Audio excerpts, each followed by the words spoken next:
है मित्रों, जब प्रेम की बात आती है तो सबसे पहले हमारे मन में राधा कृष्ण के प्रेम की कथा याद आती है। परंतु अधिकतर जनमानस के मन में ये सवाल उठता है कि जब भगवान कृष्ण राधा रानी से बेइंतहा प्रेम करते थे तो फिर उन्होंने उसे शादी क्यों नहीं की। अगर आपके मन में भी ये सवाल उठता हो तो ये वीडियो आपके लिए ही है, क्योंकि आज की इस वीडियो में मैं आपको इसी सवाल का जवाब बताने जा रहा हूँ कि आखिर भगवान श्री कृष्ण ने राधा रानी से विवाह क्यों नहीं किया। तो वीडियो के अंत तक हमारे साथ जरूर बने रहे कि हिंदू धर्म ग्रंथों में इस प्रसंग से जुड़ी कई कथाएं प्रचलित हैं, जिनमें से सबसे पहली कथा के अनुसार ऐसा माना जाता है कि राधा कोई और नहीं बल्कि श्री कृष्ण का ही एक रूप थे। स्कंद पुराण की माने तो श्री कृष्ण को आत्माराम भी कहा जाता है, अर्थात जो अपनी आत्मा में ही रमण करते हुए आनंदित रहता है और उसे आनंद की अनुभूति के लिए किसी अन्य की आवश्यकता नहीं होती। उनकी आत्मा तो राधा ही है, अतः राधा और कृष्ण को कभी अलग नहीं किया जा सकता। ऐसे में फिर राधा और श्री कृष्ण के विवाह होना और बिछड़ने का सवाल ही नहीं उठता। श्री कृष्ण ही खुद को दोनों रूपों में प्रकट किया है। ये भगवान का एक मनोरम रूप है। पुराणों में उनके इस रूप को रहस्य, अध्यात्म और दर्शन से जोड़कर देखा गया। वहीं ब्रह्म वैवर्त पुराण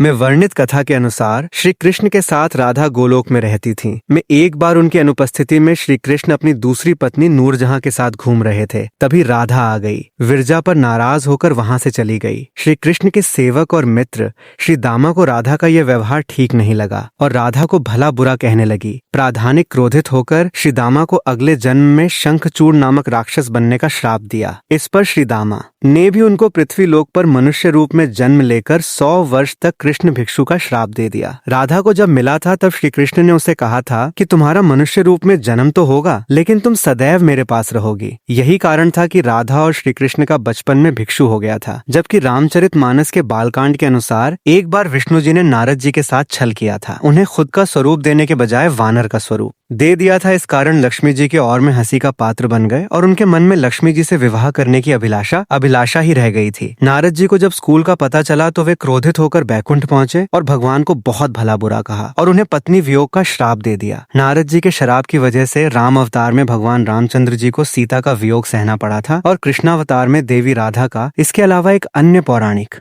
कथा के अनुसार राधा श्री कृष्ण से 5 वर्ष बड़ी थी। राधा ने कृष्ण को पहली बार जब देखा था जब उनकी माँ यशोदा ने उन्हें उखाड़ से बांध दिया था। कुछ लोग कहते हैं कि वो पहली बार गोकुल अपने पिता वृषभानु जी के साथ आई थी, तब श्री कृष्ण को पहली बार देखा था। जबकि कुछ विद्वानों की माने तो कृष्ण और राधा की पहली मुलाकात संकेतित प्रवीण जो भी हो, लेकिन जब राधा ने कृष्ण को देखा तो वो उनके प्रेम में पागल जैसी हो गई थी और ड्यूने देखकर मोहित हो गए थे और फिर दोनों में प्रेम हो गया था। ऐसा माना जाता है कि तभी से राधा श्री कृष्ण की मुरली सुनकर होकर नाचने लगती थी और मैं उसे मिलने के लिए बाहर निकल जाती थी। जब गांव में कृष्ण और राधा के प्रेम की चर्चा चल पड़ी तो राधा की समाज के लोगों ने उसका घर से बाहर निकलना बंद करवा दिया। जिसके बाद एक दिन श्री कृष्ण ने अपनी माता यशोदा से कहा कि माता, मैं राधा से विवाह करना चाहता हूँ। यह सुनकर यशोदा मैया ने कहा कि राधा तुम्हारे लिए ठीक लौकी नहीं है। पहला तो ये कि वो तुमसे 12 साल बड़ी है और दूसरा ये कि उसकी मम्मी पुराण के साथ पहले से ही हो चुकी है और वो कंस की सेना में है जो अभी युद्ध लड़ने गया है। जब आएगा तो राधा का उससे विवाह हो जाएगा, इसलिए उससे तुम्हारा विवाह नहीं हो सकता। हम तुम्हारे लिए दूसरी करना टूटेंगे। लेकिन कृष्ण सेट करने लगे। तब यशोदा नंदन से कहा,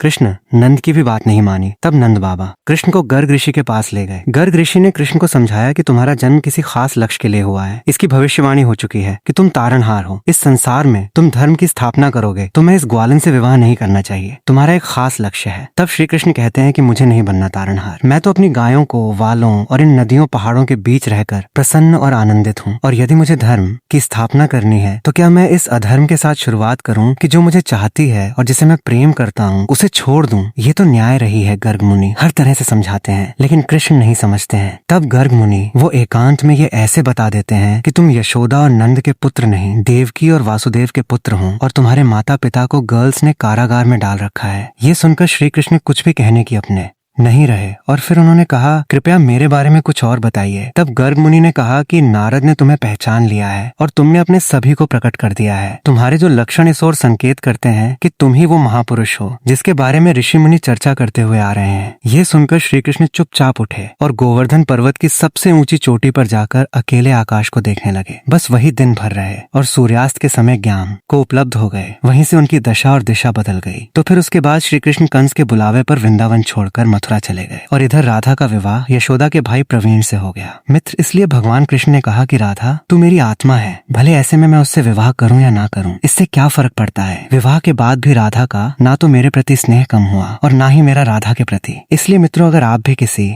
से प्रेम करते हैं और आप उससे शादी नहीं होती है तो निराश न हो, बल्कि उसके प्रेम को अपने मन में हमेशा के लिए याद रखें, जैसा कि श्री कृष्ण किया था। तो मित्रों, उम्मीद करता हूँ कि आपको श्री कृष्ण और राधा की ये प्रेम कथा पसंद आई होगी। अगर पसंद आई हो तो इससे ज्यादा लाइक करें और अपने दोस्तों के साथ शेयर भी अवश्य करें। फिलहाल आज की वीडियो में इतना ही। अब हमें इजाजत दें। आपका बहुत बहुत शुक्रिया।